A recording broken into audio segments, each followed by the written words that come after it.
शरद पवारच राष्ट्रवादीचे सर्वेसर्वा आहेत. राष्ट्रवादीचे दोन गट असले तरी शरद पवार जे सांगतात तेच राष्ट्रवादीत घडतंय असं म्हटलं जातं. मात्र आता दोन्ही राष्ट्रवादी अधिकृतपणे एक होणार असल्याच्या चर्चा सुरू झाल्यात. राष्ट्रवादीचं नेतृत्व शरद पवार आणि सुप्रिया सुळेंकडे जाणार असल्याची माहिती आहे. मात्र राष्ट्रवादी एक होणार नाही, विलिनीकरण शक्यच नाही असं अजित पवार गटानं अनेक वेळा बोलून दाखवलंय. यानंतर शरद पवार गटाने देखील विलिनीकरण होणार नसल्याचं ठामपणे सांगितलंय. पण अचानक आता दोन्ही राष्ट्रवादी एकत्र होणार असं का म्हटलं जात आहे? खरंच राष्ट्रवादी एक होणार आहे का? शरद पवार पुन्हा भाजपसोबत सत्तेत जाणार? शरद पवारांनी आखलेले डावपेच यशस्वी कसे ठरले? पाहूयात या व्हिडिओतून. नमस्कार, मी स्नेहल चौधरी. आपण पाहत आहात LS मराठी. राष्ट्रवादी अजित पवार गटाचे 22 आमदार फुटून शरद पवार गटात जाणार असल्याची चर्चा सुरू आहे. तसंच अजित पवार गटाचे काही आमदार भाजपमध्ये जाणार असंही म्हटलं जातंय. मात्र आता अजित पवार गटाचे 22 आमदार शरद पवार गटात येणार असल्याची माहिती समोर आली आहे. या 22 आमदारांनी शरद पवारांची भेट घेतल्याची माहिती आहे. या भेटीनंतर प्रफुल्ल पटेल आणि सुनील तटकरे देखील शरद पवारांना भेटलेत. त्यातच अजितदादा गटाचे आमदार आमच्याकडे येत असतील तर आम्ही त्यांचं स्वागतच करू असं शरद पवार गटाचे प्रदेशाध्यक्ष शशिकांत शिंदे यांनी म्हटलंय. त्यामुळे राष्ट्रवादी एक होणार असल्याच्या चर्चांना उधाण आलंय. अजित पवार गटात सध्या दोन गट असल्याचं दिसून येते. एक गट अजितदादांवर निष्ठा ठेवत उपमुख्यमंत्री सुनेत्रा पवार यांना पाठिंबा देते. हे गट अजितदादांशी एकनिष्ठ आहेत, तर दुसरं गट तटकरे पटेल यांच्या मागे असल्याची माहिती आहे. अजित पवार गटात सध्या सुनील तटकरे आणि प्रफुल्ल पटेल यांना डावलण्यात येत आहे. सुनेत्रा पवारांनी दोन्ही नेत्यांची पंख छाटल्याची चर्चा आहे. राष्ट्रवादीत आपली होत असलेली कोंडी आणि पार्थ पवार यांची तक्रार दोन्ही नेत्यांनी शरद पवारांना बोलून दाखवल्याची माहिती.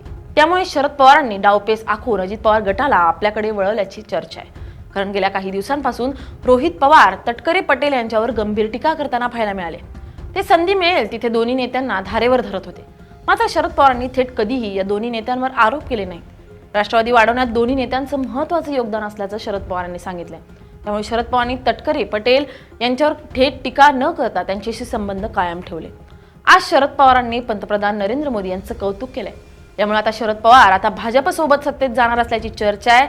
शरद पवारांनी केलेल्या कौतुकावर खासदार संजय राऊत यांनी आक्षेप घेतलाय. शरद पवारांच्या या वक्तव्यामुळे मवियात मतभेद निर्माण होण्याची शक्यता आहे. याच मतभेदातून शरद पवार भाजपसोबत सत्तेत बसण्याची शक्यता वर्तवली जाते. सध्या शरद पवार गटातील काही नेते देखील भाजपसोबत जाण्यासाठी अनुकूल असल्याची माहिती आहे. जर शरद पवारांनी भाजपसोबत जाण्याची भूमिका घेतली तर अजित पवार गटातील अनेक नेते शरद पवारांसोबत सत्तेत येण्याची शक्यता आहे. राष्ट्रवादी वाढवण्यासाठी सध्या शरद पवारांना सत्तेची गरज असल्याची चर्चा आहे. शरद पवार त्याच दिशेने पाऊल उचलतायत. यामुळे शरद पवार गटाच्या बैठकीला आज रोहित पवार गैरहजर होते. रोहित पवार भाजपसोबत जाण्यासाठी आणि तटकरे पटेल यांच्यासोबत एकत्र काम करण्यास तयार नाहीयेत अशी सूत्रांची माहिती आहे. शरद पवार गटाला सत्तेत घेण्यात भाजपचा मोठा फायदा असल्याची चर्चा आहे. कारण महिला आरक्षण विधेयक लोकसभेत पडलंय. हा विधेयक पडल्यानं भाजपला मोठा धक्का बसलाय. हे बिल परत संसदेत आणण्यासाठी सध्या भाजपकडून खासदारांची जुळवाजुळव सुरू झाल्याची माहिती आहे. जर शरद पवार गट सत्तेत सहभागी झाले तर भाजपला 8 खासदारांचं संख्याबळ मिळतं. त्यामुळे शरद पवार गटाला सत्तेत भाजप घेण्यासाठी आग्रही असण्याची शक्यता आहे.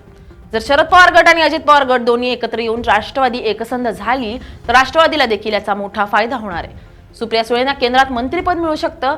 जयंत पाटील, रोहित पवार आणि न्याय नेत्यांनाही मंत्रिपद मिळण्याची शक्यता आहे. दोन्ही पक्ष एक झाले तर राष्ट्रवादी राज्यातील सर्वात मोठी दुसरी पार्टी होऊ शकते. त्यामुळे एकनाथ शिंदेची बार्गेनिंग पॉवर कमी होऊन राष्ट्रवादीची ताकद वाढू शकते. मात्र शरद पवारांच्या या निर्णयामुळे सध्या रोहित पवार नाराज असल्याची चर्चा आहे. जर रोहित पवार सत्तेत येण्यासाठी सहमत झाले नाही तर ते आपला वेगळा रस्ता धरण्याची शक्यता आहे.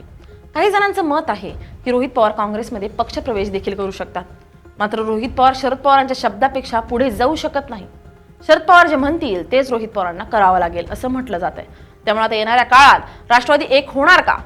शरद पवार भाजपसोबत सत्तेत जाणार का? रोहित पवार वेगळी भूमिका घेणार का? हे आपल्याला पाहायला मिळेल. दोन्ही राष्ट्रवादी एक व्हायला पाहिजे का? तुम्हाला काय वाटतं? कमेंट करून नक्की सांगा. Bureau report LS Marathi.